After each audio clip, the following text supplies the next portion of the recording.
Chief justice of India BR Gavai पर 6 अक्टूबर को हमला हुआ। उन पर जूता फेंकने की हिमाकत करने वाले 71 साल के वकील राकेश किशोर बहुत कुछ कर सकते थे। तब वो एक ओपन लेटर लिख सकते थे, वो सुप्रीम कोर्ट की फुल बेंच को एक लेटर लिख सकते थे, वो बार काउंसिल ऑफ इंडिया को चिट्ठी लिख सकते थे कि काउंसिल CGI के सामने विरोध दर्ज करे, वो देश के राष्ट्रपति को एक चिट्ठी लिख सकते थे कि वो CGI पर एक्शन लें। भगवान विष्णु पर की गई टिप्पणी से राकेश किशोर आहत थे तो वो उस टिप्पणी के खिलाफ याचिका भी दाखिल करते, उपराष्ट्रपति के पास शिकायत करते, महाभियोग की सिफारिश करते। इन सब में राकेश किशोर अपना कौशल दिखा सकते थे, अपने वकील होने का, अपनी कलम का कौशल भी दिखा सकते थे। लेकिन राकेश किशोर को कलम चलाने के बारे में शायद कुछ पता नहीं था, वरना प्रतिवाद के इतने तरीके होने के बाद भी उनके हाथ कलम के बजाय उनके जूतों पर गए थे। वो तो भला हो CGI गवई का जिन्होंने यथास्थान ही राकेश किशोर को माफ कर दिया, वरना आज की तारीख में पुलिस उन्हें किसी थाने से उठाकर किसी अदालत में पेश कर रही होती और रिमांड ले रही होती। अब वकालत गंवाकर राकेश किशोर छूट तो गए, लेकिन अभी बहुत कुछ होना था। प्रधानमंत्री नरेंद्र मोदी ने इस हमले की भर्त्सना की। CGI गवई के साथ वो सॉलिडेरिटी में खड़े हुए, लेकिन एक वर्ग और खड़ा हुआ। वो वर्ग दलीलें दे रहा था, हाथ में जूता नहीं बंदूक होनी चाहिए थी, ऐसे कुतर्क दिए गए इस वर्ग की तरफ से। हिंसा और अपराध के समर्थन में एक व्यापक माहौल बनाया गया। देश के सबसे बड़े न्यायिक अधिकारी पर अटैक करने को नॉर्मलाइज करने की कोशिश हुई है। लेकिन आखिर में एक पोस्ट सामने आई, किक्की सिंह नाम के हैंडल से AI जनरेटेड वीडियो डाला गया। वीडियो में क्या था वो आगे बताएंगे। पोस्ट में क्या लिखा था पहले वो जानिए। सुप्रीम कोर्ट का अत्याचार हद से अधिक बढ़ गया था, बलात्कारियों को रिहा कर देना, हिंदुओं की भावनाओं के साथ खेलना, और फिर राकेश किशोर ने आकर जवाब दे दिया। और इसके साथ नत्थी वीडियो में क्या था, CGI गवई जैसे चेहरे मोहरे लिए हुए एक व्यक्ति है।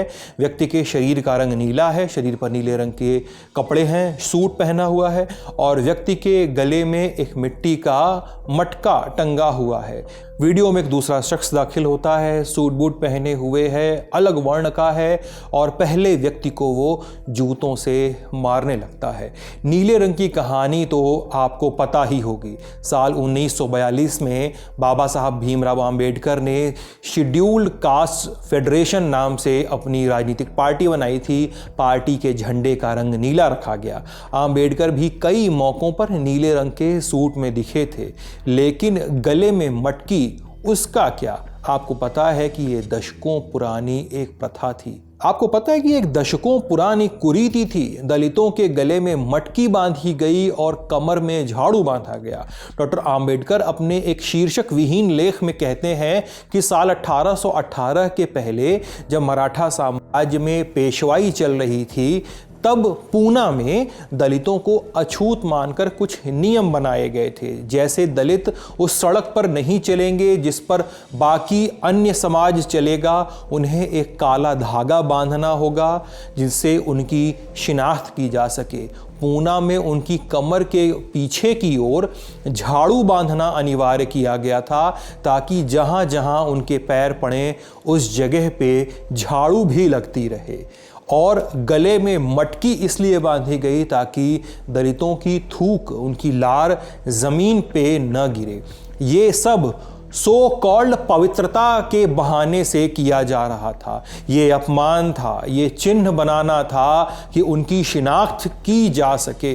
और जब आज अपमान के उसी पैमाने के साथ CGI गवई की फोटो बनाई जा रही है, वीडियो बनाया जा रहा है, तो ध्यान दीजिए कि आप उसी पैमाने पर उतर रहे हैं जहां से ये देश बाहर आया है और जिसे आना भी चाहिए था। ऐसे में आप 4 पैसे के इंगेजमेंट के लिए फ्री AI और फर्जी ID से ये सब काम कर रहे हैं, तो हासिल तो कुछ नहीं होगा, बस एक बेशर्म हरकत करके आप एक क्राइम कर गुजरेंगे। बस हो सकता है कि राकेश किशोर जैसा गुड लक आपका न हो। आप जिस पर हमला करें या हमले के लिए उकसाएं, हो सकता है कि वो इस बार आपको न माफ करे। हो सकता है कि आप इंगेजमेंट बटोरने के चक्कर में जेल चले जाएं, क्योंकि आपकी हरकतें हैं ही ऐसी। याद रखिए, आपकी ऑनलाइन नेतागिरी बस एक माफ़ी की मोहताज है। शुक्रिया।